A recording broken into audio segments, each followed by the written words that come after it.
This is my review of Cells at Work.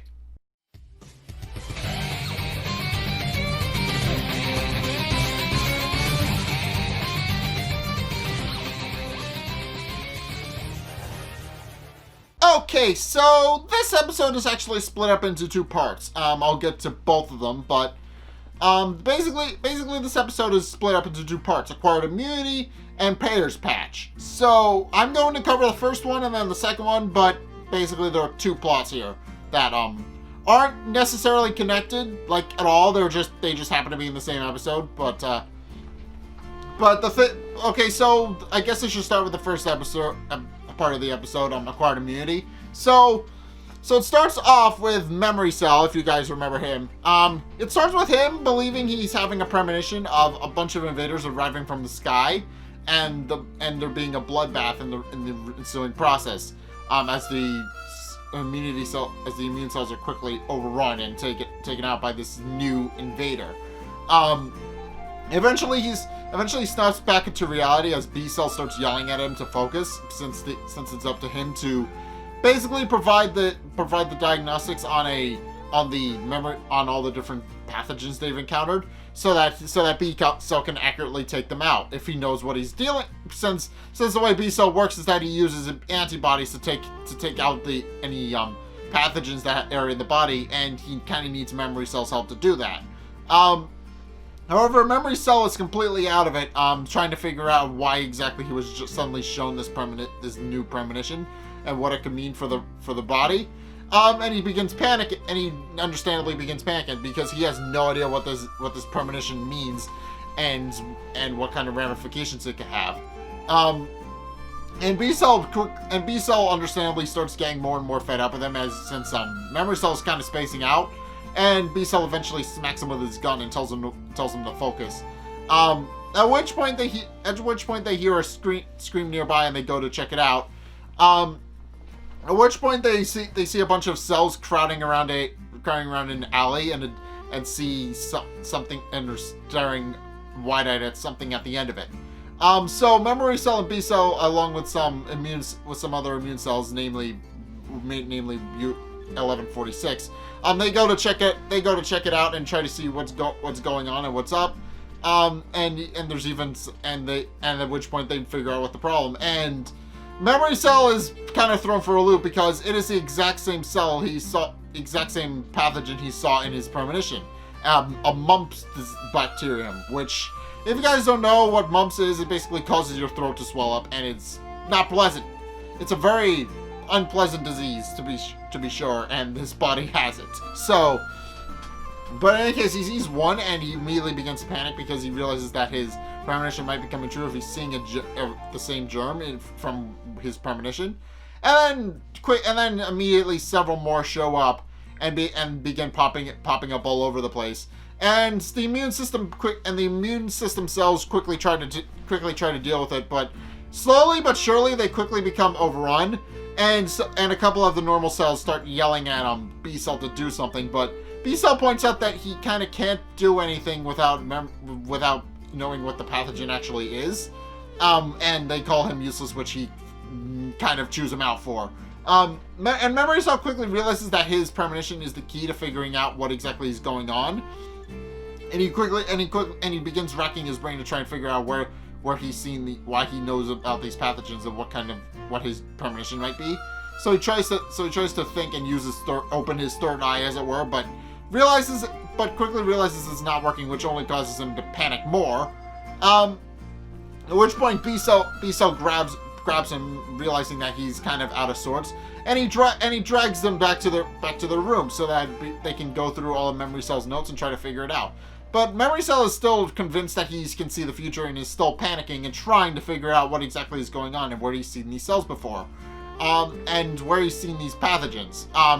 At which point B Cell tries to snap him out of it by knocking him over the head with a book. At which point it's revealed that it's not a premonition, but a flashback. As it turns out, it was the result of a vaccine that Memory Cell knows where these pathogens came from, and that was the crucial detail he was missing. As it turns out, they sent a vaccine for the mumps disease in so that the immune system would know what to do once it showed up. At which point Memory Cell is able to accurately figure out what kind of antibodies they need to actually take care of the mumps disease. And then as the immune cells are all fighting and being overwhelmed, in the middle, just the floor where they're all fighting just suddenly opens up and a giant assault turret comes out of the ground with Memory Cell and B Cell on top of it. And B Cell then used the gun on top of it to douse the entire area with antibodies, effectively killing all of the mump cells in the area, mump diseases in the area. And also I should mention that I am getting cell bacterium and disease a bit confused in this episode, because the mumps are they're bacterium, but they look almost exactly like cells. They look almost exactly like normal cells. They're even wearing the shirt. So I'm pretty sure it's implied that the mumps are like a mutation of the disease, or they take over the bacteria. They take over normal cells to reproduce. I'm not entirely 100% on that, but in case they take it out, and everybody is happy and begins praising B Cell for what's going on, and Memory Cell decides to take that time to gloat about how, thanks to his ingenious intuition, they were able to deal with the outbreak. But then B Cell just kind of points out that Memory Cell just kind of didn't do anything. He just kind of spaced out for the most part, being concerned about premonitions the whole time, when in actuality he had the notes to how to deal with it the whole time, and his head just wasn't on straight. And all of the nearby cells just kind of chew him out for it, pointing out that he should have kept his head in the game a little bit more. But in any case, yeah, that's acquired immunity. So now we get on to Peyer's patch. It actually starts off with 1146 and 2304 or red blood cell, if you want to call it that. But in any case, it starts with the two of them starting in the lower intestine, and the main reason they're there is to not only just kind of hang out, but also so that 1146 can teach the red blood cells their job, so they can actually do their job and actually know how to navigate. And at which point he decides that they can take a break from that, and he leaves to go get some tea. At which point he runs into Killer T Cell, who kind of berates him for taking it a little too easy, pointing out that the intestine is kind of the most infected part of the body by necessity. It's basically the intestine is designed to house where a whole bunch of diseases and stuff come and go as they're out, and for the most part they just kind of get absorbed. They just kind of stay in there, and that's kind of the weakest part of the body, so they have to be extra diligent. And Killer T Cell scolds him that he can't spend so much time goofing off, as he puts it, or his skills will become lacking, and he won't be able to actually deal with the immune system as well as he can.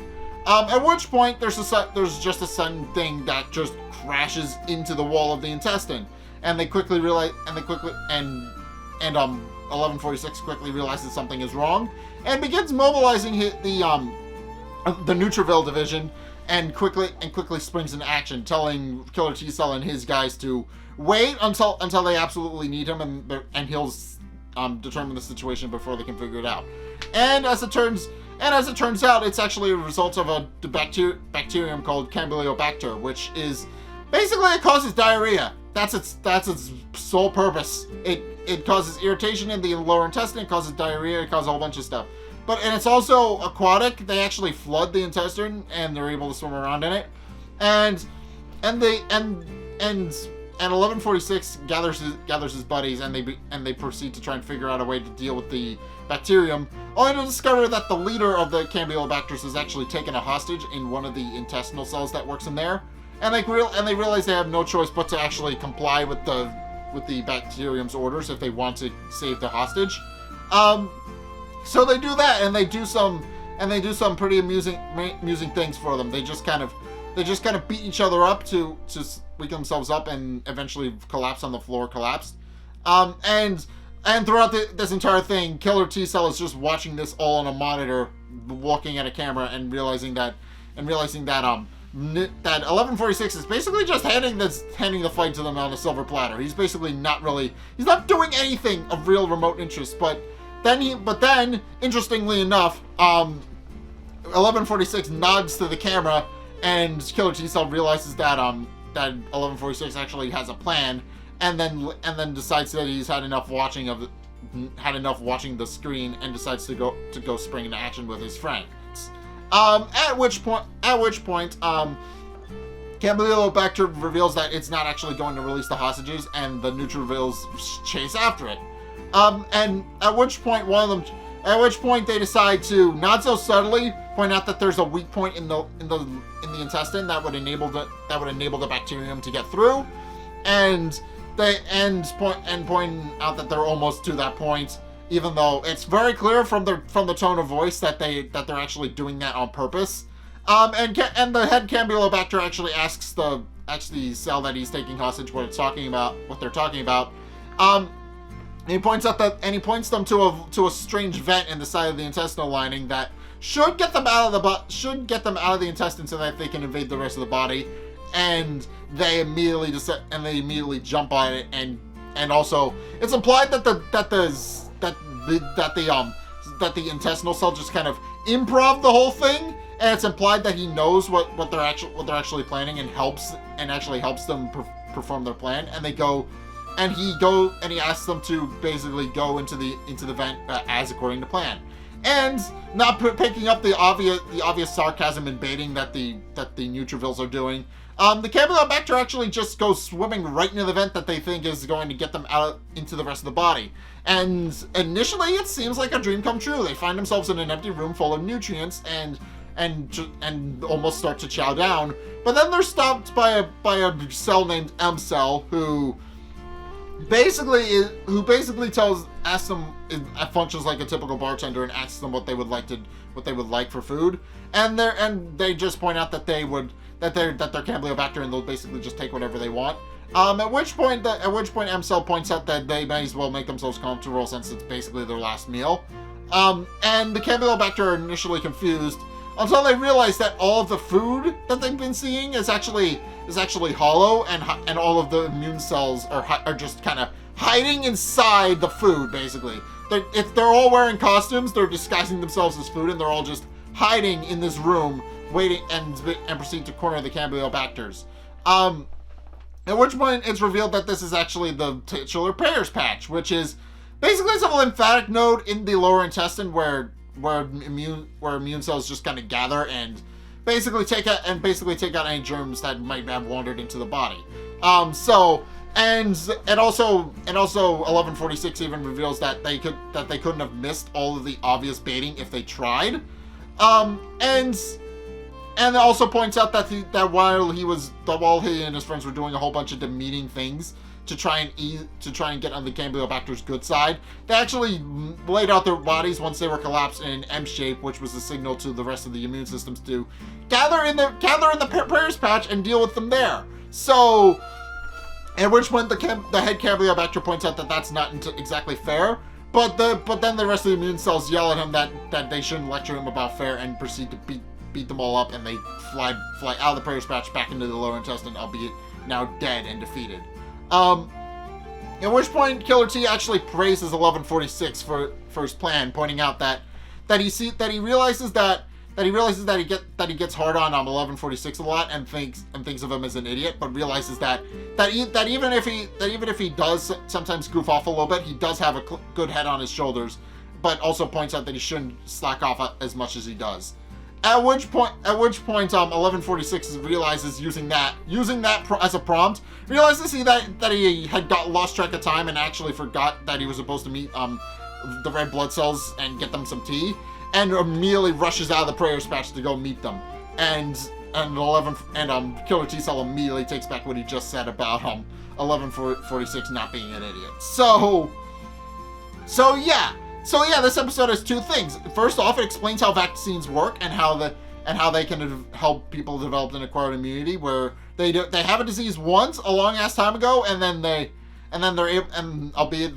because of how vaccines work, and they're able to actually from that determine how to actually defeat the actual stronger cell once it comes back, and actually defeat the stronger disease. Meanwhile, Peyer's patch shows how diseases are handled in the lower intestine, where it's kind of difficult for the immune system to get there. And as it turns out, there are special lymphatic nodes called Peyer's patches in your lower intestine, where the immune system can actually deal with these diseases as they arise. And while you can get diarrhea and stuff like that from it potentially, it usually doesn't last very long because the Prayers patches eventually deal with it. So yeah, overall, that's what this episode was. It was supposed to kind of show how the immune system works in ways that you wouldn't expect. It's supposed to show how vaccines work, and it shows how diseases are handled in the lower intestine, and that's kind of cool. And I'm kind of cool that they actually showed that off. But in any case, that's my review of Cells at Work. What you guys think? Let's get a discussion going in the comment section down below, or over on my Discord server, link in the description. Anyway, thank you guys so much for watching. If you enjoyed, be sure to like, comment, and subscribe. Also, be sure to follow me on Facebook and on Twitter in the description below. And also, be sure to check out my Patreon in the description below as well. It's only a couple bucks a month.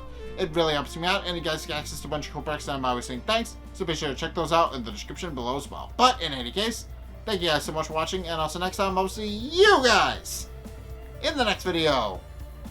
Peace!